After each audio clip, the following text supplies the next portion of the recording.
Қайырлы күн. Бүгінгі қарастыратын сабағымыз тапсырма модулінің баптаулары. Ол үшін жүйенің әкімшілік бөліміне кіреміз. Мәтірлерден жүйе баптаулары бөлімін таңдаймыз. Және де берілімдерді басқару бөліміне өтеміз. Бұл бөлімде бізде тапсырмалар бөлімі қарастырылған, яғни осы бөлімде тапсырма модулінің баптауларын жасаймыз. Яғни білім алушыға тағайындалған тапсырманы орындалу уақытының қанша күн қалғандығы туралы ақпарат жіберу бөлімінде қанша күн бұрын, яғни тағайындалған тапсырманың аяқталуы жақындағаны туралы хабарламаны неше күн бұрын жібереміз, сол күнді көрсетеміз. Келесі, академиялық ағында оқытушыны ауыстыру барысында тапсырманың авторын автоматты түрде ауыстыру. Келесі, орындалмаған тапсырмалар болған жағдайда білім алушыларды бір ағыннан екінші ағынға ауысуға рұқсат, яғни әлі де аяқталмаған, орындалмаған тапсырмасы тағайындалған білім алушыны бір ағыннан екінші ағынға ауыстыруға рұқсат берсек, осы ұяшықты белгілейміз.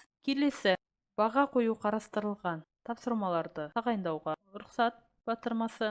Тапсырма тағайындау барысында академиялық календарда сессия уақытын ескермеу, яғни қарастырмау ұяшығы. Егер де сессия уақытына қарамастан тапсырмалар тағайындалу қарастырылған жағдайда осы ұяшықты көрсетеміз. Келесі, білім алушыларға тапсырмаларда медиа файлдарды жүктеуге рұқсат беру. Осындай ретпен біз жүйенің әкімшілік бөлімінде тапсырмалар модулінің баптауларын жасаймыз. Келесі баптауларды жүйенің тұтынушы интерфейсі бөлімінде жалғастырамыз. Қосымша бөлімінен жүйенің баптауларын таңдаймыз.